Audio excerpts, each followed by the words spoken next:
Alors, je vais essayer de t'expliquer le schéma de la régulation de la pression artérielle. Donc, tu as 3 parties dans ton corps qui sont essentielles pour réguler ta pression artérielle. Tu as un effecteur qui s'appelle le cœur, qui est capable de battre plus vite ou alors de battre moins vite.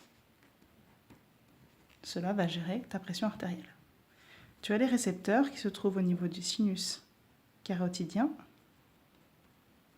et de l'aorte.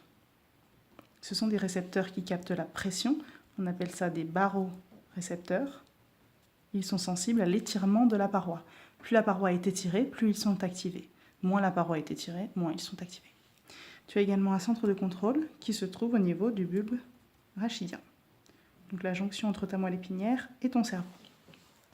Ces 3 éléments sont reliés par des nerfs. Le premier nerf, c'est le nerf de Hering, qui relie les récepteurs, ici les barorécepteurs, au centre de contrôle. C'est un nerf qui a pour unique rôle d'informer. Il envoie une information sur la PA au centre de contrôle. Cette information, elle est reçue par les récepteurs à la base. Donc tu as les récepteurs, je vais dessiner ici. Donc les récepteurs sont en bleu, c'est ça. Tu en as dans la paroi de chaque côté. Si tu as une petite pression artérielle ici, ça veut dire peu de sang qui remplit le sinus. Tu as seulement 1, 2, 3, 4 récepteurs qui sont activés. Donc il va y avoir une petite activation de Hering. Si jamais tu as une pression artérielle qui augmente légèrement, comme ceci, le sang remplit à moitié le sinus. Tu as 1, 2, 3, 4, 5, 6, 7, 8 récepteurs cette fois-ci qui sont activés.